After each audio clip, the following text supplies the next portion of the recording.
Roma, un băiat simplu, s-a născut și a crescut în nordul Rusiei, într-un sat mic situat în districtul autonom Neneț. Acest loc, unde natura aspră și întinderile nesfârșite ale tundrei se împletesc cu viața unui popor puțin numeros, era casa lui. Familia lui Roma era numeroasă. El avea 3 frați și 2 surori. Părinții se ocupau cu creșterea renilor, iar Roma, de la o vârstă fragedă, îi ajuta în această activitate dificilă. Fiecare vară, Roma își petrecea timpul la pășune, păscând renii, ceea ce era o ocupație tradițională pentru familia lui. A învățat să aibă grijă de animale, să le înțeleagă comportamentul și chiar să le deosebească caracterul. În timpul liber, Roma iubea să se plimbe, visând la o lume mare dincolo de satul său. Deși familia lui aparținea nenților, un popor indigen care se ocupa tradițional cu creșterea renilor și vânătoarea, și încerca să nu uite obiceiurile lor, în viața de zi cu zi se vorbea mai mult în rusă, iar copiilor li se dădeau nume rusești. Roma a crescut într-o atmosferă de dragoste și grijă. Părinții le-au învățat pe copii să respecte natura, să-și amintească de obiceiurile vechi, să aprecieze munca simplă. În fiecare seară, întreaga familie se aduna la cină, discutând despre ziua care a trecut și împărtășind povești din viața strămoșilor. Deși au trăit mult timp în mijlocul culturii ruse, spiritul tradiției Neneț era totuși simțit în viața lor. Odată, când Roma a împlinit 18 ani, a aflat despre posibilitatea de a se înscrie la o universitate printr-o cotă pentru popoarele puțin numeroase. Unul dintre colegii săi a făcut exact asta, a depus documentele și a plecat, așa cum a spus el, să cucerească Sankt Petersburg, înscriindu-se la o universitate prestigioasă. Această veste a fost pentru Roma o adevărată revelație. Oportunitatea de a părăsi satul natal și de a obține o educație într-un mare oraș era, oare, o adevărată visare? A decis să-și încerce norocul și să se înscrie la facultatea de matematică a uneia dintre universitățile din Moscova, profitând de cotă. Adunând toate documentele necesare și pregătindu-se pentru examene, Roma a plecat la Moscova. Era plin de speranță și ambiție. În cămin, a întâlnit o mulțime de oameni din colțuri diferite ale țării, ceea ce a fost pentru el un adevărat șoc cultural. Fiecare zi aducea noi cunoștințe și impresii. Roma a învățat cu sârguință. Nici măcar nu s-a gândit că Moscova l-ar putea surprinde cu ceva mai mult decât noi cunoștințe. În zilele libere de la studii, se plimba prin oraș, dar niciodată nu și-a permis excesul. Să învețe și iar să învețe. Și când colegii din cămin ieșeau noaptea la distracție, Roma se culca liniștit, totul îi se părea neinteresant.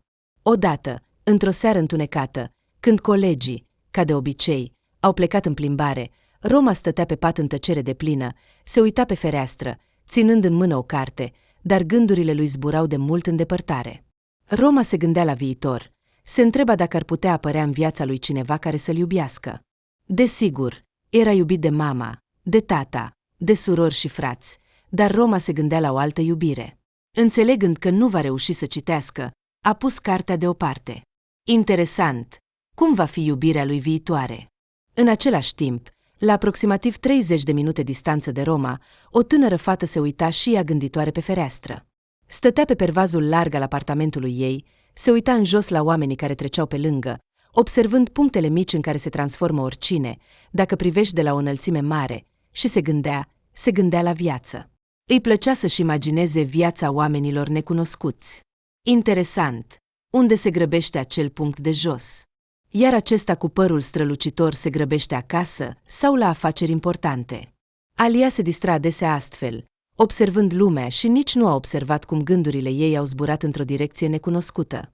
Interesant, cum va fi soțul ei? Înțelegând la ce se gândește, Alia s-a încruntat. Dar ce contează cum va fi, dacă tatăl îi va alege soțul? De fapt, ea nu dorea să se căsătorească deloc. Aceste gânduri i-au stricat atât de mult dispoziția, încât a trebuit să coboare de pe pervaz. S-a așezat la masă, a decis să se ocupe cu studiul, oricum nu putea dormi. Totuși, gândurile despre viitorul soț nu o părăseau. Interesant, este oare posibilă o astfel de nebunie, ca Alia să-și aleagă singură soțul? Cu mintea, înțelegea că nu, dar a visa nu dăunează niciodată, nu-i așa? Mai ales când abia a împlinit 17 ani. Alia s-a născut în Sharjah, al 3-lea cel mai mare oraș din Emiratele Arabe Unite. Acest oraș, cunoscut pentru tradițiile sale islamice stricte și bogatul său patrimoniu cultural, a devenit pentru ea nu doar locul nașterii, ci și simbolul identității ei mixte. Tatăl ei era pe jumătate arab, proprietar al unui imperiu financiar mare, iar mama era rusă, foarte frumoasă, fostă modelă, ceea ce a creat în general un context cultural unic pentru viața ei. Când Alia avea doar 16 ani, familia s-a întors la Moscova, în patria mamei. Tatăl, desigur, pleca adesea în afaceri, iar Alia și mama ei rămâneau acasă mult timp. Desigur, Alia venea și ea destul de des în patria istorică, dar viața principală se desfășura în Moscova. Alia a crescut în lux și bunăstare. Tatăl era adesea ocupat cu afacerile companiei sale, iar Alia aproape că nu știa ce anume face tatăl ei și nici nu o interesa deloc. De la o vârstă fragedă, visa să devină fotograf, să creeze imagini frumoase, să surprindă momentele strălucitoare ale vieții. Totuși, visul ei s-a lovit de neînțelegerea din partea tatălui, care dorea ca fiica lui să urmeze tradițiile și să se căsătorească cu cineva pe care el îl va alege pentru ea. Iar mama fetei îl susținea pe soțul ei în tot. Dar, în ciuda presiunii din partea părinților, Alia a rămas fidelă dorințelor ei. Era o adevărată frumusețe. Părul lung și întunecat, ochii expresivi, postura încrezătoare atrăgeau atenția multor bărbați. Dar Alia nu le acorda atenție, normele ei erau prea înalte pentru curtele superficiale. Preferă să petreacă timpul citind, întâlnindu-se cu plimbări, plimbându-se prin Moscova însoțită de mama ei, bucurându-se de arhitectura și atmosfera orașului. În acest an școlar, Alia s-a înscris la Facultatea de Economie a uneia dintre cele mai prestigioase universități din Moscova. Această decizie a fost luată sub presiunea mamei, care visa ca fiica ei să aibă o adevărată profesie. Alia înțelegea importanța educației, dar inima ei tângea după arta fotografiei. În fiecare dimineață se trezea de vreme pentru a ajunge la cursuri. La lecții, Alia se concentra cu sârguință asupra studiului, dar gândurile despre fotografie nu o părăseau. În weekenduri, îi plăcea să se plimbe prin centrul Moscovei, rătăcind pe străduțele înguste din apropierea Arbatului și Nicolscheia, bucurându-se de atmosfera clădirilor vechi și a magazinelor moderne. În acele momente se simțea liberă, putea să uite de așteptările părinților și să fie pur și simplu ea însăși. Într-o dimineață de vreme, când soarele abia începea să răsară deasupra orizontului, Roma a decis și el să se plimbe prin centru. Îi plăcea acest moment al zilei, când orașul nu era încă plin de oameni și putea să se bucure de liniște și calm. Roma și-a pus căștile și a sărit în metrou. După 20 de minute, a ieșit pe stradă, a respirat adânc și a pornit înainte, încercând să se bucure de singurătate la maximum. Mergea încet, măsurat, oprindu-se din când în când pentru a se bucura de peisaje. Starea lui era excelentă și a decis să facă câteva fotografii. A scos telefonul, a fotografiat și a trimis-o surorii sale mai mici, ca să se bucure și ea. Când mesajul a fost scris, iar telefonul a fost pus deoparte, a ridicat privirea și s-a oprit. Roma a văzut-o. O tânără fată, de vârsta lui, stătea departe cu o cameră foto mare în mână. Era incredibil de frumoasă.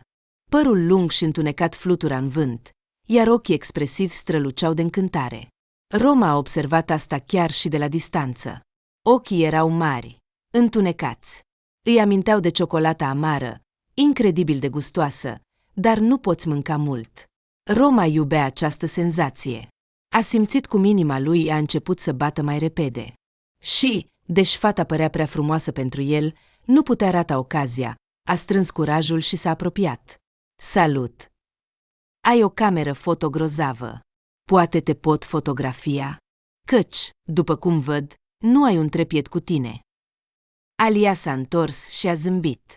Mulțumesc pentru ofertă, dar nu-mi place să fiu un cadru.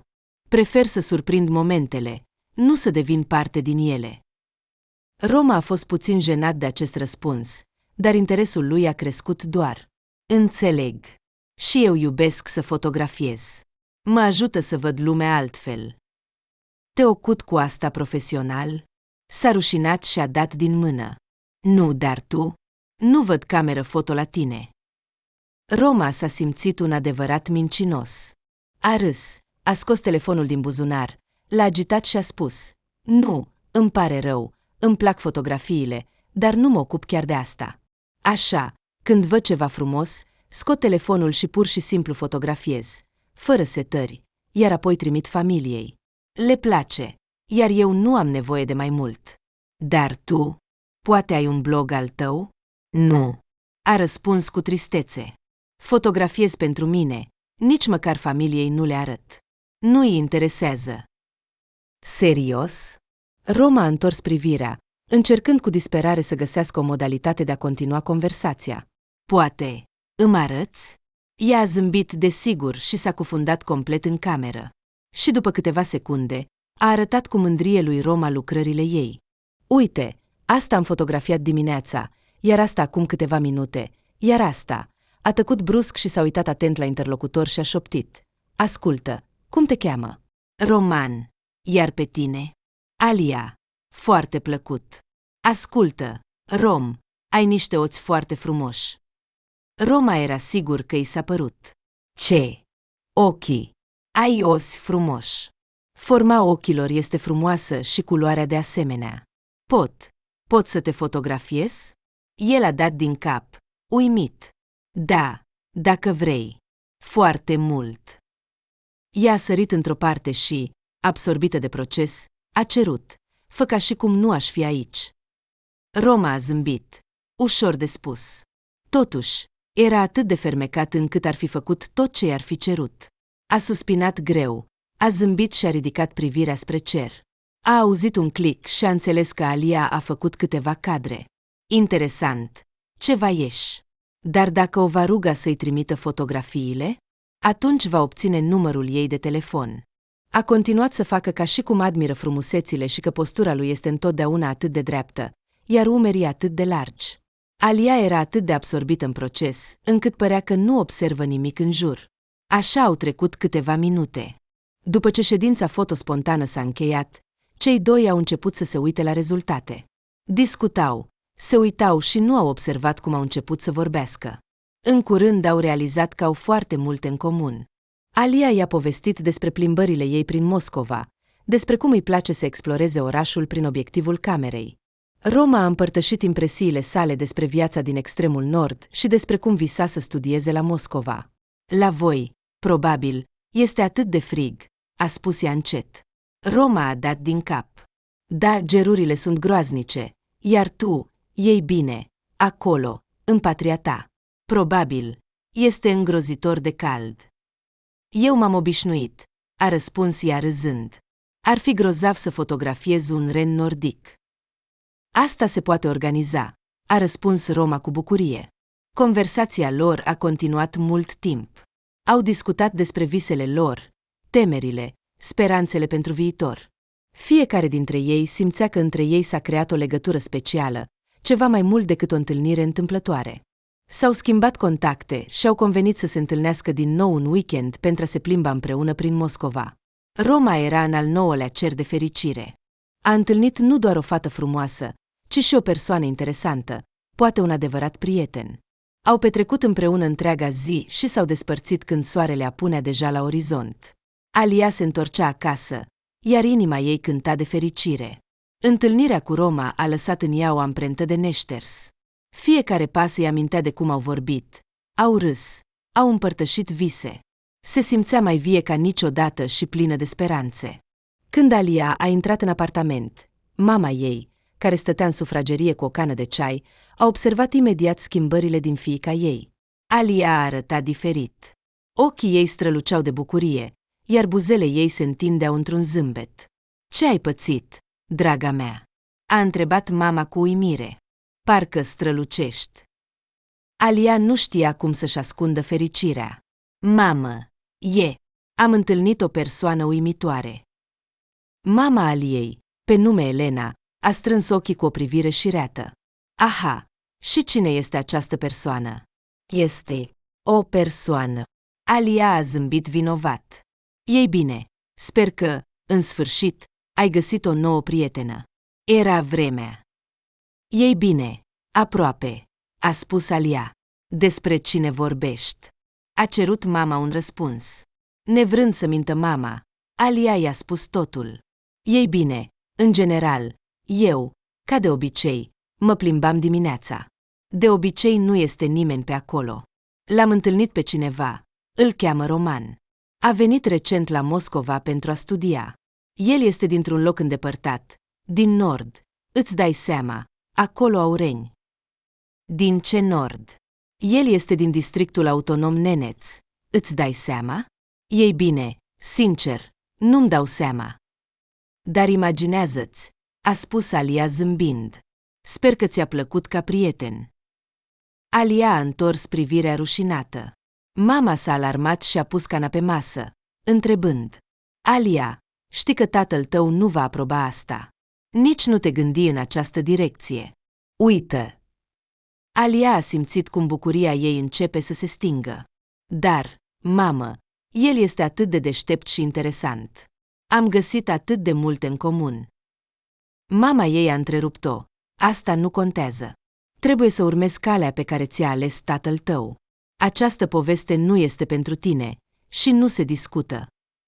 Alia și-a plecat capul, inima ei s-a strâns de amărăciune și știa că mama are dreptate din punctul de vedere al tradițiilor și așteptărilor familiei, dar Roma îi plăcuse prea mult. Vreau doar să fiu fericită, a spus ea încet. Mama a suspinat. Te înțeleg, dar trebuie să te gândești la consecințe. Dacă tatăl tău află despre asta, ar putea duce la probleme serioase. Alia a simțit cum lacrimile îi vin în ochi. Visele ei despre libertate și iubire se ciocneau cu realitatea așteptărilor și obligațiilor parentale. Știa că trebuie să facă o alegere, să-și urmeze sentimentele sau să se supună cerințelor părinților. După conversația cu mama, Alia s-a dus în camera ei, stătea din nou la fereastră, privind luminile orașului care străluceau în întuneric, iar în interiorul ei se desfășurau emoții. Bucuria întâlnirii cu Roma se amesteca cu tristețea de a realiza că relația lor ar putea să nu primească niciodată aprobarea familiei ei. Își amintea din nou de zâmbetul lui, de vocea lui și de căldura pe care o emana, iar Alia înțelegea că, în ciuda tuturor dificultăților și obstacolelor, nu va putea pur și simplu să-l uite. În inima ei se născuse deja speranța că vor găsi o modalitate de a fi împreună, în ciuda tuturor obstacolelor. Alia nu avea nicio îndoială că Roma simțea aceleași sentimente pentru ea, și avea dreptate. Roma s-a întors la cămin cu inima ușoară și cu un zâmbet pe față. În mintea lui încă răsunau cuvintele Aliei. Râsul ei, ochii ei sinceri, se simțea îndrăgostit, iar această senzație îl înălța. De îndată ce a intrat în camera lui, a sărit pe pat, a scos telefonul pentru a verifica rețelele sociale. Inima lui a început să bată mai repede când a văzut că Alia l-a adăugat în prieteni. A deschis profilul ei și a rămas uimit. Pe pagina Aliei erau multe fotografii din călătorii. Ea pozase în fața unui zgârie nord din Dubai, se plimba pe străzile luxoase din Abu Dhabi, bucurându-se de viață în interioare elegante. Fiecare fotografie era plină de lumină și bucurie, iar Alia arăta ca o adevărată prințesă. Roma nu putea să-și ia ochii de la ea. Dar în curând entuziasmul lui s-a transformat în neliniște. A început să realizeze că Alia provenea dintr-o familie foarte bogată, iar în mintea lui s-a strecurat gândul: cum pot fi eu cu ea? Eu sunt un băiat simplu din sat, iar ea este o moștenitoare a unei imperii financiare. Roma a simțit cum amărăciunea se strecoară în inima lui. Își amintea conversația cu ea, visele ei despre fotografie și cum erau pe aceeași lungime de undă. Dar acum toate acestea păreau de neînțeles. Era doar un student care locuia în cămin și visa la viitor, iar ea era o fată dintr-o lume complet diferită. Cum a îndrăznit să se gândească la ea? Nu avea dreptul nici măcar să viseze. Cu fiecare moment, încrederea lui se topea. A închis pagina ei și a pus telefonul deoparte, privind în tavan. Gândurile îi zbura în minte. Cum să o cucerească? Cum pot deveni demn de o astfel de fată? Se simțea mic și nesemnificativ în comparație cu viața ei. Nu știa ce să facă. Înțelegea că lumile lor erau prea diferite. Ea a crescut în mijlocul luxului și confortului, iar el a petrecut copilăria păscând renii. Cum a îndrăznit să se gândească la ea? Nu avea dreptul nici măcar să viseze. Cu fiecare moment, încrederea lui se topea. A deschis din nou pagina ei, s-a uitat la fotografii. Era atât de frumoasă, încât acest lucru îi provoca un sentiment și mai mare de singurătate. Roma înțelegea că, în ciuda tuturor sentimentelor sale pentru ea, va trebui să se confrunte cu realitatea care ar putea să-i despartă pentru totdeauna. În acel moment, a decis că, dacă vrea să fie cu ea, trebuie să găsească o modalitate de a-și arăta adevărata esență, nu doar ca băiat din sat, ci ca o persoană cu vise și ambiții. Dar cum să facă asta? Această întrebare a rămas fără răspuns, iar Roma s-a cufundat în gânduri despre cum să depășească obstacolul dintre ei.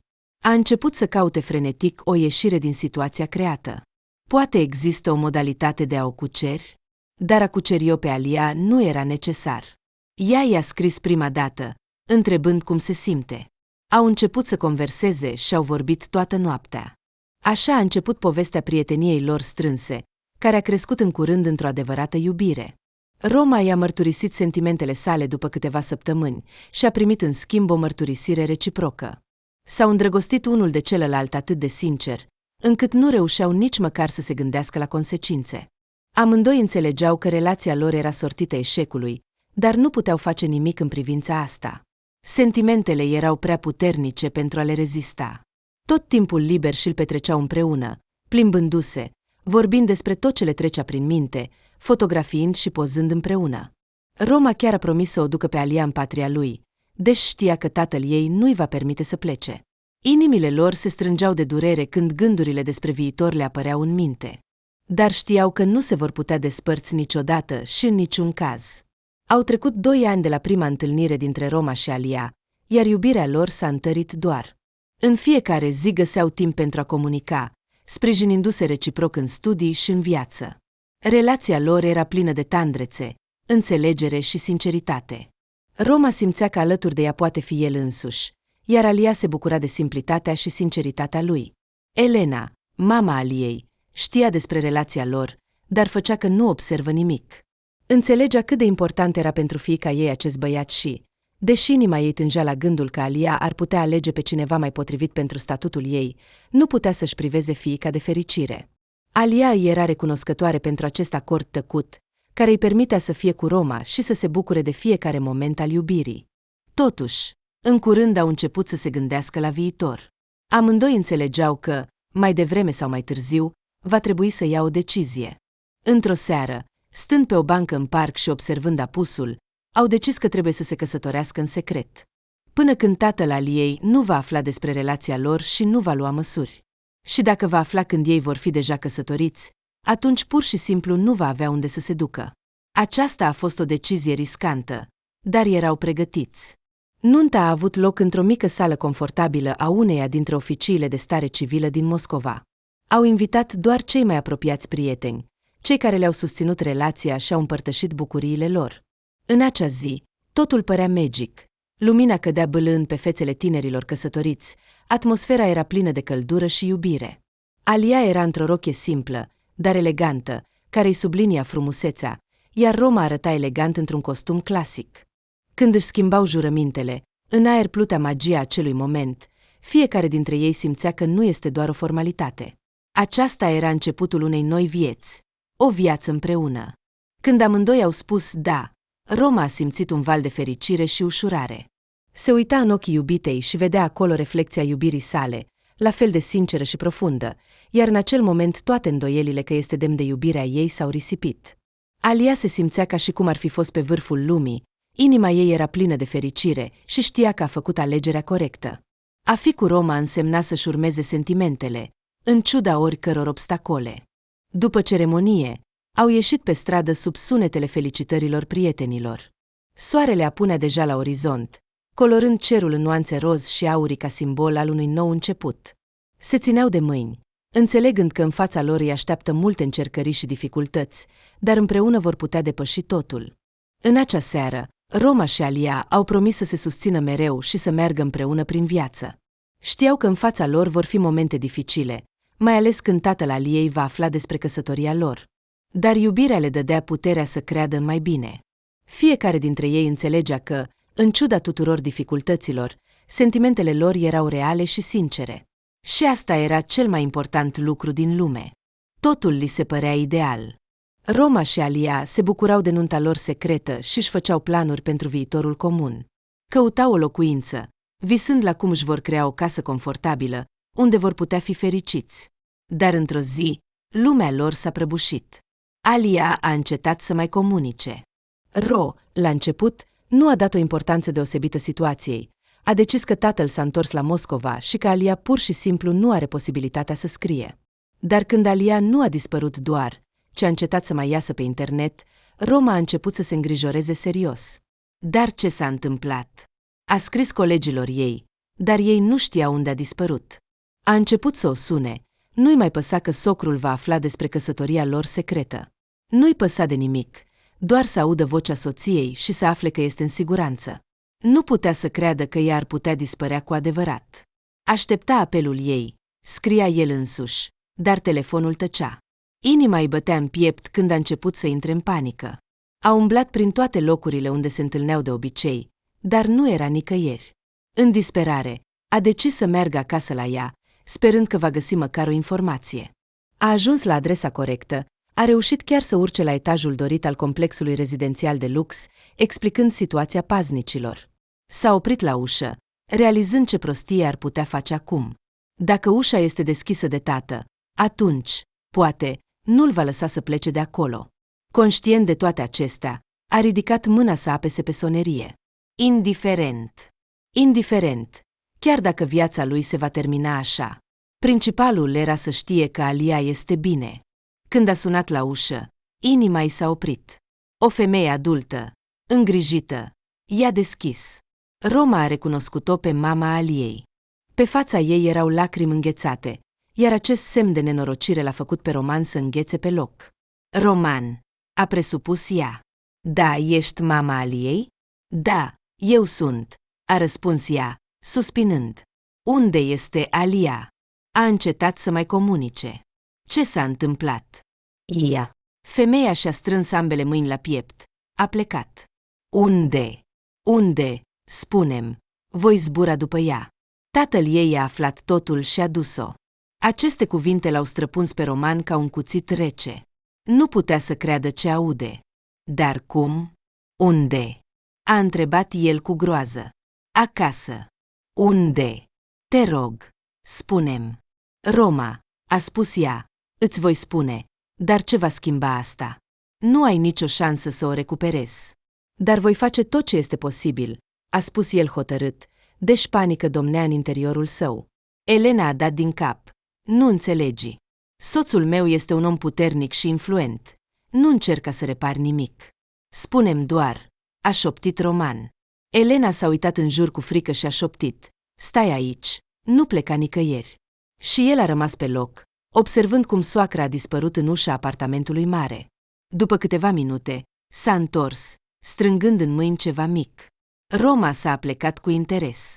Ce este asta? Taci, a șoptit ea. Este o scrisoare. Pentru tine. Elena i-a întins o bucată de hârtie mototolită. L-a privit de sus până jos, iar vocea ei a tremurat când a spus: am văzut cum o scrie. Știam că ar dori să ți-o dau. A închis gura cu mâna. Ia-o și nu mai veni. Pleacă! A strigat ea și a trântit ușa. Strângând scrisoarea în mâini, Roman s-a îndepărtat de apartament. A coborât, a ieșit din complexul rezidențial și s-a oprit, deschizând plicul cu mâinile tremurânde. A recunoscut imediat scrisul ei. Strângând din maxilare, Roma a început să citească. Roma, dragul meu, sper că mama va reuși să-ți transmită scrisoarea mea. Am puțin timp și nu știu ce să fac mai departe. Tatăl este furios. A aflat cumva despre căsătoria noastră, te-a verificat prin relațiile lui și a aflat că ești un băiat simplu. Mi-a interzis să fiu cu tine. A spus că această căsătorie nu înseamnă nimic, deoarece nu a dat consimțământul său. A fost atât de furios. A spus că am ruinat familia și că a decis să facă ceva groaznic, că mă va vinde în harem. Dumnezeule, nu știu cum să mai trăiesc. Roma a citit această scrisoare terifiantă cu durere în piept. Fiecare cuvânt îi provoca o durere și o disperare în inimă. Simțea cum lumea din jurul lui se prăbușește. Gândurile că Alia ar putea fi departe de el, în mâinile unei persoane care nu înțelege sentimentele ei, dorințele ei, erau insuportabile, nu voia să mai trăiască. Și dacă nu ar fi fost această scrisoare, ar fi fost gata să se arunce sub cea mai apropiată mașină, dar nu putea să o lase pe Alia în nenorocire. A înțeles că este gata să facă orice pentru a o salva, a pliat cu grijă scrisoarea, a pus-o în buzunarul interior al sacoului, aproape de inimă, și a plecat acasă. Furie și hotărâre îi umpleau sufletul. Se pregătea să facă totul pentru a-și salva iubita, dar nu știa ce să facă. Gândurile că Alia ar putea ajunge în harem îl îngrozeau. Nu putea să-și imagineze cum se simte acum, și acest lucru îi sfâșia inima. Înțelegea că trebuie să facă ceva, dar cum și ce? Nu avea nici bani pentru bilet, nici un plan despre cum să ajungă la ea. Se simțea neputincios și singur. Neștiind ce să facă, a decis să le povestească prietenilor din cămin despre nenorocirea lui. A strâns curajul și le-a cerut ajutorul. Ei știau că vecinul lor tăcut este îndrăgostit de o fată, dar nu știau detalii. Și când au aflat, fără să se gândească o secundă, au decis să-l ajute. Fiecare dintre ei a strâns puțini bani, cineva a donat ultimele economii, cineva a găsit o modalitate de a împrumuta. În curând, au strâns suficiente fonduri pentru a cumpăra un bilet de avion, iar în câteva zile, Roman deja stătea în avionul care se îndrepta spre Emiratele Arabe. Inima îi bătea de emoție și frică, nu știa ce l-așteaptă, dar era plin de hotărâre să o găsească. Gândurile că o va vedea din nou și va putea să o salveze de această soartă teribilă îi dădeau putere. Totuși, la sosire, s-a confruntat cu realitatea. Era imposibil să ajungă la conacul tatălui ei. În jur erau paznici, bărbați puternici cu fețe dure și priviri suspicioase. Roman se simțea pierdut. Cum ar putea să se strecoare înăuntru? Cum să o găsească pe Alia? A umblat în jurul imensului conac toată ziua, încercând să-și imagineze cum ar putea să-i păcălească pe paznici și a realizat că este imposibil. A petrecut întreaga zi lângă casa imensă și, în cele din urmă, a fost nevoit să plece. Așa, pur și simplu, fără Alia și fără speranța unei viitoare. A mers încet spre sunetele apei, gândindu-se ce să facă mai departe. Nu era pregătit să renunțe, dar nu vedea nicio ieșire. În jur era întuneric desăvârșit. Stând pe malul unei faleze luxoase, Roma simțea o greutate în piept. În jurul lui era liniște, dar în sufletul său se desfășurau emoții, frica pentru Alia și amărăciunea conștientizării neputinței sale. Nu știa cum să o ajute și cum să-și explice sentimentele. Fiecare minut părea o eternitate. Roma își amintea momentele lor fericite, râsul Aliei, ochii ei plini de lumină și speranță. Înțelegea că, dacă se iubesc cu adevărat, trebuie să găsească o modalitate de a fi împreună. Dar cum?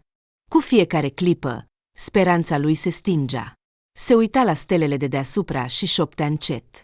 Voi face totul pentru tine. Nu te voi lăsa singură. Ce?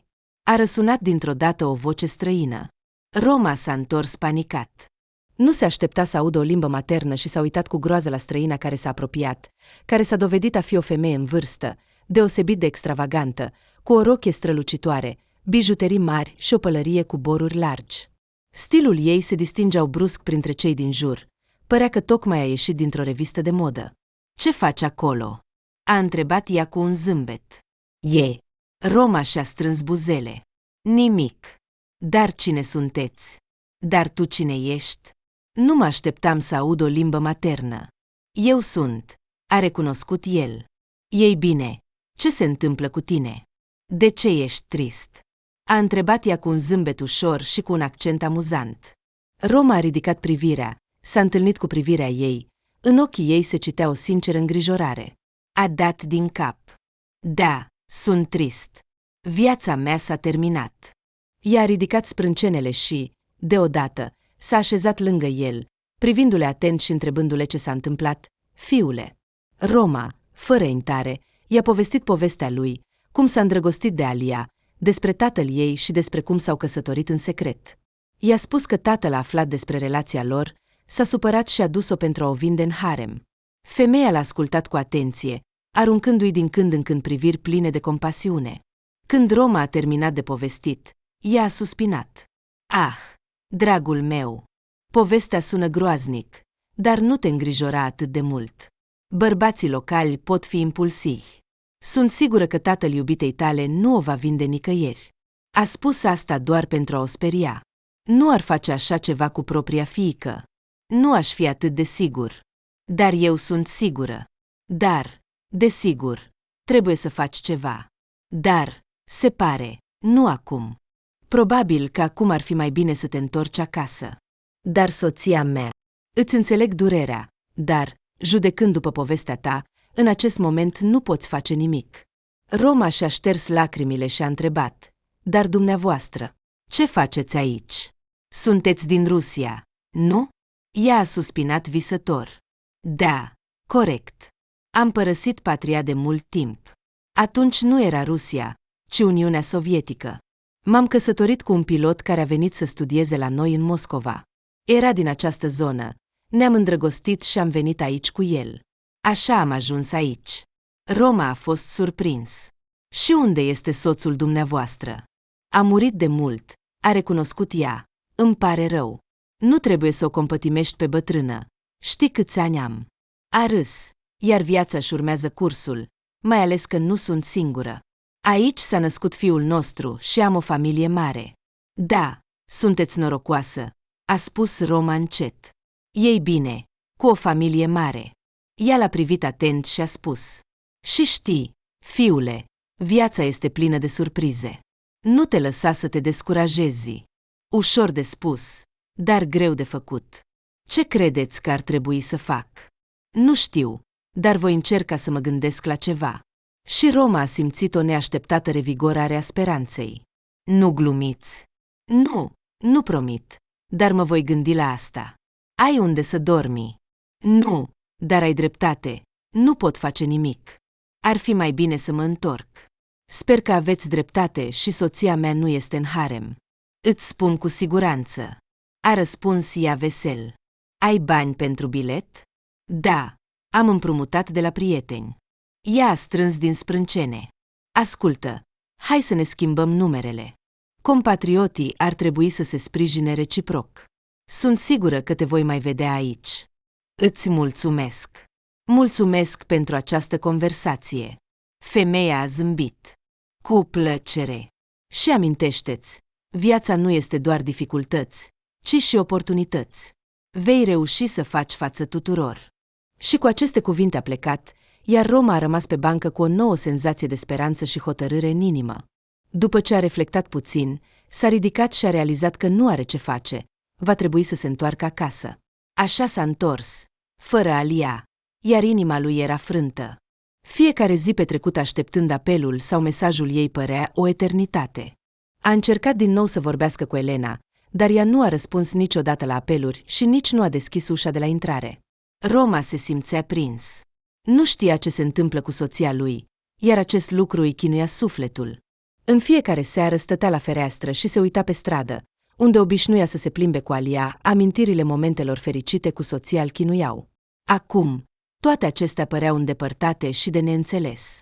Roma încerca să găsească o ieșire din situație, dar gândurile că Alia ar putea fi oriunde nu-i dădeau pace. Umbălând prin oraș, căuta măcar o informație despre ea, întreba cunoscuți, dar totul era fără rezultat. În fiecare zi se simțea tot mai singur și neputincios. În interiorul său creștea disperarea. Nu știa cum să lupte pentru dragostea lui. Odată, când stătea în cămin și se gândea cum să schimbe totul, telefonul a sunat. Roma a răspuns cu speranță. Poate că era Alia, dar la celălalt capăt s-a auzit o voce vag cunoscută. Salut! Salut! Îți amintești de mine? A întrebat o femeie cu un accent ușor. Roma s-a blocat. Dumneavoastră, sunteți acea doamnă de pe faleză din Sharjah. Oh, nici măcar nu știu numele dumneavoastră. Eu? A răspuns ea mândră. Mă numesc Svelana. Iar tu? Roman. Un nume frumos. Așadar, nu te sun pentru a întreba cum îți merge. Vreau să știu. A găsit-o pe iubita ta? Ni. Clar, a spus ea cu un ton suspect. În acest caz, îți propun o afacere. Roma s-a alarmat. Ce afacere? Îți propun, Roman, să mă iei de soție. Îți propun o căsătorie, dar, desigur, una fictivă. Iar în schimb, eu îți voi găsi iubita dispărută. Să spun că Roma a fost confuz, ar fi fost o subestimare. El a șoptit doar ce? Îi vei lua de soție, iar în schimb, eu te voi ajuta să o găsești pe iubita ta. Și pentru ea nu ești pregătit să faci asta. Dacă ai vreo limită interioară, spune-mi. Sunt pregătit, a strigat Roman, întrerupând-o. Pentru ea sunt pregătit să fac orice. Așa am crezut. Ei bine, atunci, pe mâini? Te aștept în Sharjah. Așteptați, Svetlana, a început el. De ce doriți să vă căsătoriți cu mine? Și cum puteți să mă ajutați să-mi găsesc iubita? Svetlana i-a răspuns cu o voce vicleană. Am trăit aici de mult, fiule, și cunosc oameni care pot ajuta în această situație. Căsătoria mea cu tine îmi va oferi anumite avantaje, iar ție îți va permite să obții acces la informații despre draga ta.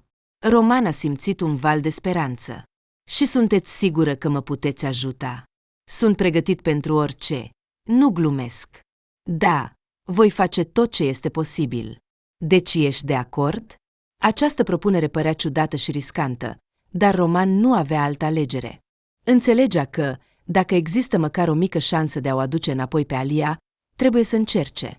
Bine, a spus el încet, sunt de acord cu tot. Svetlana a răspuns cu ușurare.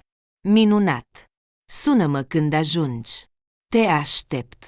Roman a închis telefonul și, uimit, s-a apropiat de oglindă. Nu cumva toate acestea se întâmplă cu el. Roma a mers pe același drum pe care deja călcase. A împrumutat din nou bani de la diferiți cunoscuți și prieteni, a cumpărat bilete de avion. La sosire, a sunat imediat din aeroport numărul Svetlanei. Femeia în vârstă i-a stabilit un loc de întâlnire și a promis că va aștepta. Nu l-a mințit. Svetlana stătea la intrarea restaurantului, iar aspectul ei era și mai extravagant. Roman a privit-o și a realizat că totul părea ciudat. Dar ce altă căsătorie ar putea avea cu ea? Chiar și una fictivă. Ea ar putea fi bunica lui, dacă nu chiar străbunica. Oricât de mult s-ar strădui să se îmbrace modern și cât de vesel ar fi, era evident că avea mulți ani. S-a apropiat de ea, strângându-și buzele. Bună! Salut! Rapid! Ai împrumutat din nou bani de la prieteni pentru bilete? A trebuit. Nu ai atâția bani. Nu, dar apoi mă voi descurca. Principalul este să o aduc pe Alia înapoi. Restul nu contează. Alia, a repetat ea numele, ca și cum l-ar fi gustat. Știi ce înseamnă acest nume? Ni. În arabă se traduce ca darul cerului. Roman a zâmbit pentru prima dată după mult timp. Într-adevăr, ea este darul meu, al cerului. Se pare că o iubești foarte mult? Mai mult decât orice. Bine, a dat din cap. Să intrăm. Aș fi bucuros, dar nu am destui bani pentru un astfel de loc. Nu te îngrijora. Îți voi plăti, viitorul meu soț, a spus femeia, winking. Au intrat în restaurant. Svetlana a comandat câteva feluri de mâncare, iar Roman s-a limitat doar la cafea. Nu voia să mănânce pe banii acestei femei drăguțe, deși înțelegea că ea era cu siguranță înstărită. Când comanda a fost deja făcută, ea a început conversația. Deci, Alia? Da, așa o cheamă. Și ea, bine, cine ție? Soție, logodnică. Am spus deja, soție, da. S-a făcut roșu. Ce este? Ne-am căsătorit oficial în Moscova, dar tatăl ei a spus că fără consimțământul lui, căsătoria nu este valabilă. Alia a scris despre asta în scrisoarea ei, iar noi, de fapt, nu am trăit niciodată împreună. Pe hârtie în Rusia, da, ea este soția mea, dar așa, nu știu cum va fi aici. Mai ales că are dublă cetățenie. Ca să devină soția mea, probabil că trebuie să ne căsătorim și aici. Asta e adevărat. Ea a zâmbit viclean. Și spunem, o vom găsi, iar ce vei face mai departe? O voi răpi. Și nu contează de la cine. Și să ardă tatăl ei. Nu contează. Ei bine. Și mai departe? Ei bine. Ne vom întoarce acasă. Bine, ei bine. Să zicem că reușim. Și mai departe ce? Ei bine. Ce mai departe? Vom trăi împreună, așa cum am planificat.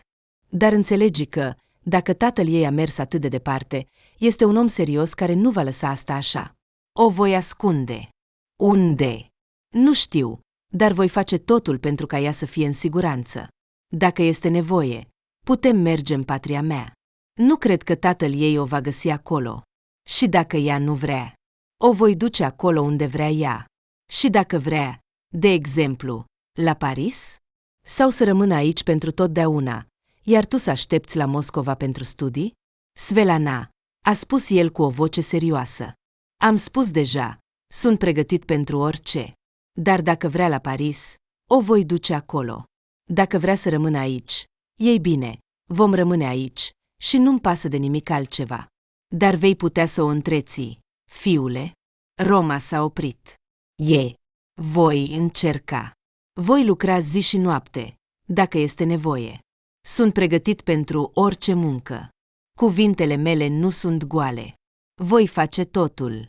Svelana a zâmbit mulțumită și, în sfârșit, a început să mănânce. Excelent! Exact ceea ce mă așteptam să aud. Bine, dar ce se întâmplă cu căsătoria noastră? Nu ne spui? Vei afla. Când? După căsătoria noastră, desigur. Și când se va întâmpla asta? În această seară, ca să nu pierdem timpul. Am aranjat deja totul. Ea a coborât vocea. Am aici legături foarte bune. Ei bine, a suspinat el. Deci, în seara asta? Da, am câteva treburi de rezolvat, așa că pot să te plimbi prin oraș. Cine știe, poate iubita ta chiar vrea să rămână aici pentru totdeauna. Și când termin cu treburile, te voi suna, ne vom întâlni și vom merge să ne căsătorim. Am înțeles. Bine, deci plec? Și cafeaua nu o bei?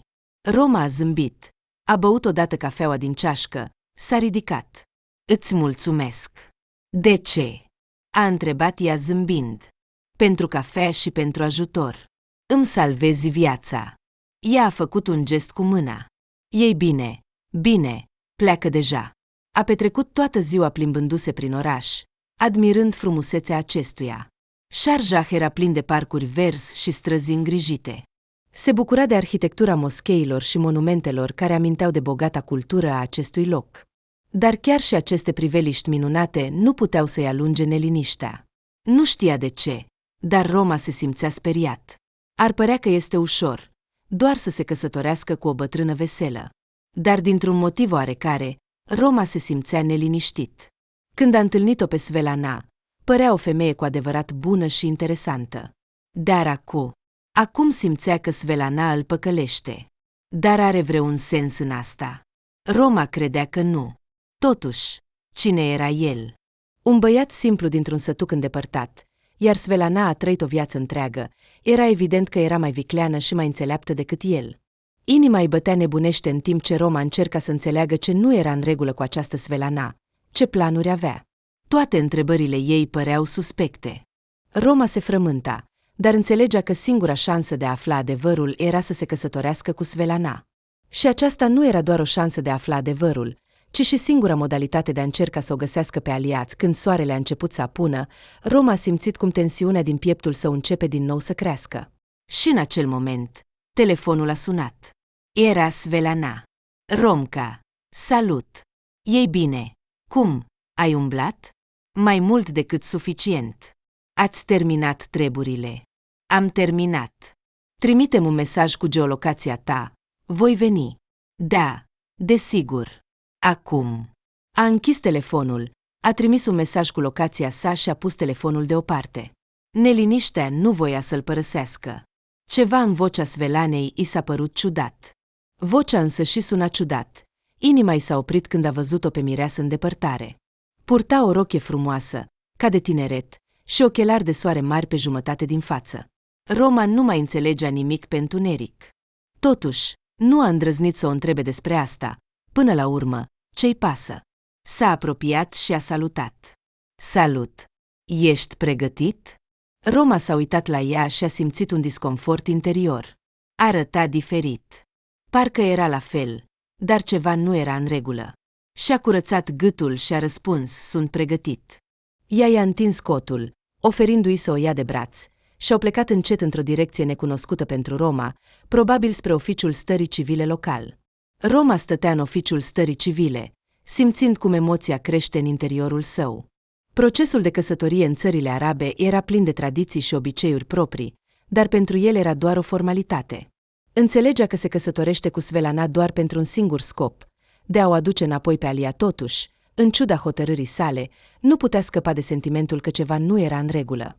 Svelana părea încrezătoare și fericită în timp ce își rosteau jurămintele. Roma se simțea de parcă ar fi fost într-o ceață. Repeta cuvintele, fără a conștientiza adevărata lor semnificație. În interiorul său se luptau speranța și frica.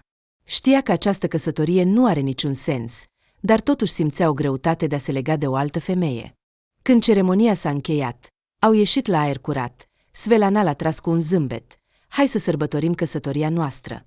Am rezervat o masă într-un restaurant de lux. Te voi invita, a spus ea râzând vesel, de parcă nu ar fi fost o bătrână, ci o mireasă tânără și nevinovată.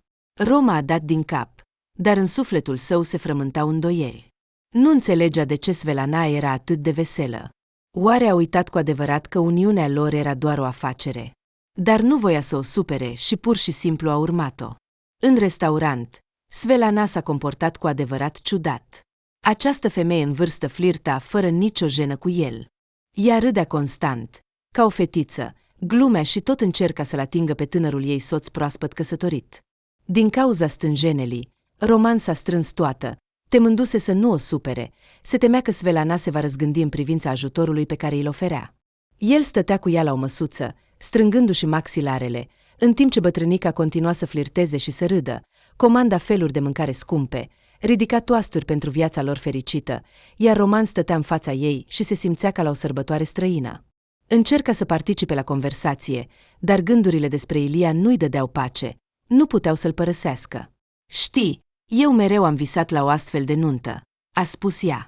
Roman a zâmbit, dar în interiorul lui încă fierbeau îndoielile. Nu putea să creadă că s-a aflat în astfel de circumstanțe. Înțeleg. Și când? Ei bine, când veți îndeplini partea voastră din înțelegere. Ea a râs. Nu fi plictisitor. Bucură-te de moment. Roma și Radba ar fi vrut să se bucure de moment, dar, din păcate, nu puteau. După cină, s-au dus în camera de hotel pe care Svelana o închiriase special pentru ei. Și atunci, lui Roma i-a fost cu adevărat frică. Ce se va întâmpla dacă ea va dori mai mult? Se simțea ca niște fete și băieți vânduți. Această idee l-a făcut să se simtă rău și din nou și-a regretat decizia, dar nu mai era cale de întoarcere. Au urcat la etaj, au deschis camera. Svelana a intrat prima și s-a întors spre el cu un zâmbet jucăuș. Ei bine, ești pregătit pentru prima noastră seară ca soț? Scuzați-mă, a început el cu o voce răgușită, abia auzită. Ce faceți? Ea a râs din nou. De ce te comporți ciudat? A făcut un gest cu mâna. Ei bine, vrei să te ajut eu și pe iubita ta? Foarte mult. Atunci așteaptă. A zâmbit din nou jucăuș și s-a îndreptat spre o oglindă mare, întorcându-se cu spatele la Roman, privindu-și reflecția. Inima lui s-a oprit. O observa și, deodată, a văzut cum își dă jos peruca. Roma a simțit că sufletul îi fuge în călcâie. Părea că ochii lui îl înșală. A continuat să observe, încercând să găsească o explicație pentru ceea ce se întâmpla. Svelana avea o vârstă. Nu era nimic surprinzător în purtarea unei peruci. Femeile întotdeauna vor să arate perfect. Totuși, când Roman a văzut cum își dă jos ochelarii mari, iar apoi s-a întins spre gât, a simțit un fior de frică, i-a atins gâtul și a început să-și scoată pielea. Roman a avut impresia că a intrat într-un film de groază. Arăta atât de terifiant, încât sângele i-a început să fiarbă în vene, iar Svelana a început încet să-și dezvăluie fața. A cine ești? Ce se întâmplă cu tine? A strigat Roman. Ce se întâmplă aici? În loc de răspuns, Svelana a râs. S-a debarasat complet de fața veche și abia atunci Roman a înțeles că era o mască. Apropo, foarte realistă. A rămas nemișcat. A făcut un pas mai aproape și a privit mai atent în oglindă. Din șoc, aproape că i-a căzut maxilarul. Nu pot să cred. Ești tu. Ești tu. După ce și-a dat jos costumul ridicol, s-a întors complet spre el, zâmbind fericit și întrebând. Ce? Nu te așteptai? Râz. Cine ar fi putut să se aștepte la așa ceva? Ce se întâmplă? Acea femeie, Svelana, a fost tot timpul tu? Nu chiar, a răspuns ea zâmbind. Înainte de a explica, Alia s-a apropiat de Roman, neputând să se abțină, s-a lipit de el cu tot corpul, exprimând prin acest gest simplu toată dragostea ei. Roma a închis ochii, strângându-și bărbia de creștetul iubitei. Nu putea să creadă că aceasta era cu adevărat ea. Părea că totul era doar un vis prost, iar Roman doar a adormit în avion. Dar chiar și așa, Roma era pregătit să nu se trezească niciodată, atâta timp cât ea era lângă el, chiar dacă era doar o iluzie. Când s-au bucurat unul de celălalt cât de mult a fost posibil, desigur, Roma a privit-o atent în ochi. Și ce a fost asta? Alia a zâmbit. Ce anume nu înțelegi? Totul. A suspinat, s-a așezat pe canapea, invitându-le pe Roman să se alăture. El s-a așezat și a privit-o întrebător. Ei bine? Dar să începem cu faptul că tata a fost foarte izolat, dar nu atât de mult încât să mă vândă în harem. A râs ea. Ar fi fost prea mult. El doar m-a speriat cu asta, iar eu am crezut. A suspinat greu. M-a adus aici, mi-a luat telefonul, m-a închis în casă. Am încercat să fug, dar nu am reușit. Roma a rămas fără cuvinte.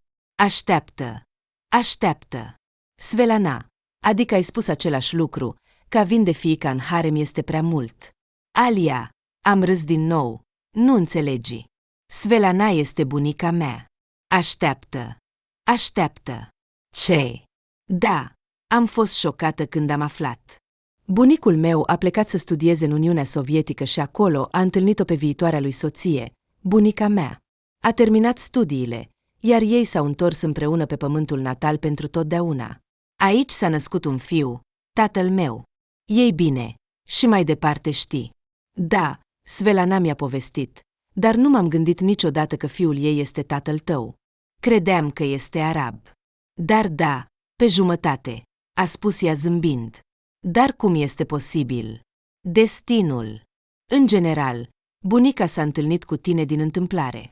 Ea nici măcar nu știa că este vorba despre mine, iar apoi, în timp, a realizat. A venit la noi și a făcut tatălui meu un spectacol. Ai fi văzut cum l-a certat, ca pe un băiețel. Wow! A râs el. Da, tatăl tău o iubește și o respectă pe mama mea, bunica mea. Și a scăzut vocea. O mare parte din banii familiei sunt în mâinile bunicii. Wow! Și ce? Și tatăl tău s-a predat? Nu, a spus ea, strângându-și buzele. A recunoscut că a reacționat prea vehement, dar tot nu a fost de acord cu căsătoria noastră. Și atunci eu și bunica am venit cu acest plan. Nu ai aruncat o privire în documente în timpul căsătoriei. Ei bine, s-a făcut rușinat. Am văzut din colțul ochiului, dar acolo totul era în arabă. Nu am înțeles nimic. În general, acestea erau documentele mele, nu ale bunicii. Acum suntem oficial căsătoriți. Dar cum? Așa pur și simplu. Bunica a venit la noi cu tatăl, pretinzând că mă ia în vacanță. Tata a fost de acord și am plecat. Dar nu departe, deoarece tatăl meu are ochi și urechi peste tot, a trebuit să ne camuflăm așa. Bunica a comandat o mască de la un meșteșugar, dar ca să o port eu. De fapt, eu am purtat-o, și în această îmbrăcăminte, și cu peruca, și cu masca arătam exact ca bunica. Nimeni nu trebuia să știe că sunt eu, dar documentele erau ale mele. Bunica a dat mită registratorului și iată-ne căsătoriți. Se pare că acum căsătoria noastră este reală. Da, suntem căsătoriți atât în Rusia, cât și aici. Și acum tatăl nu va putea face nimic.